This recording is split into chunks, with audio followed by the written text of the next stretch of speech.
Venemessuilla on kiva myöskin tutkia erilaisia tekniikoita, jotka liittyvät veneisiin tai veneilyyn. Te olette kehittänyt kotimaista teknologiaa, joka helpottaa veneilyitä. Mikä on veneroller ja miten se syntyy? Minun vaimo isän kanssa mietittiin, että millä päästään helpommalla, kun veden korkeus vaihtelee ja millä saadaan venettä myös talvisäilytettyä ja erilaisia kokeiluja. Käytiin läpi monia ja sitten kun minulla vaihtui venepykälä tai isompaa, niin sitten kiireellä ensimmäinen prototyyppi ja siitä tuli niin hyvä, että sitten lähdettiin kehittämään sitä ihan kaupalliseen suuntaan. Sitä avuksi käyttäen on helpompi mennä sinne veneeseen ja sitten rantautua sieltä takaisin. Mutta se on myöskin toimii sitten sen veneen säilytyspaikkana.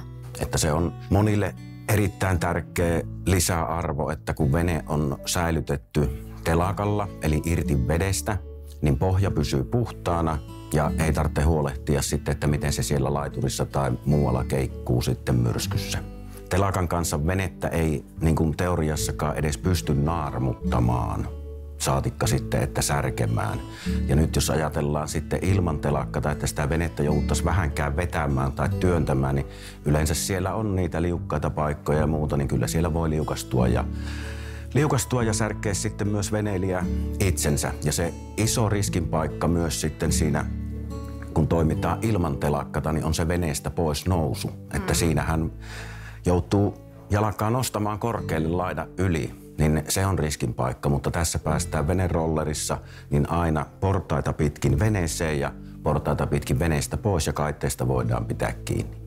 Meillä on paljon semmoisia asiakkaita, että esimerkiksi lapset tai lapsenlapset haluaa sille isälle tai isoisälle ostaa telakan sen takia, että pystyy vielä muutamia vuosia jatkamaan turvallista veneilyä.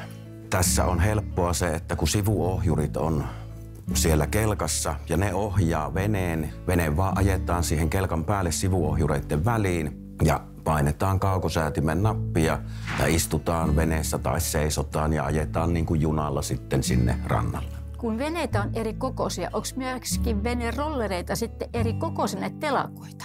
Perusosat venerollerissa, niin kuin kiskot, on aina samat. Se käy kaikille veneille.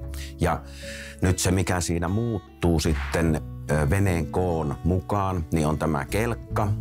Eli siellä pitää olla riittävän vahvat pyörät, riittävää määrä pyöriä, jos on isompi vene tai pienempi vene. Hyvä puoli venerollerissa on se, että jos ostetaan vaikka jollekin 4-5 metrin veneelle telakka ja sitten niin kuin hyvin usein käy, että se vaihtuu pykälä tai 2-3 isompaan, niin erittäin helppo pelkällä pyörien päivityksellä on saada se isompaan kantavuusluokkaan. No me pyritään tekemään koko ajan osia, että varsinkin kun kevät on sitä sesonkiaikaa, niin että meillä olisi koko ajan varastossa osia ja niistä sitten asiakkaan tilausten mukaan koostetaan se just sopiva, eli tämä räätälöidään aina asiakkaan rannan mukaisesti. Lähinnä se, että miten pitkät kiskot tarvitaan ja mikä on se painoluokka.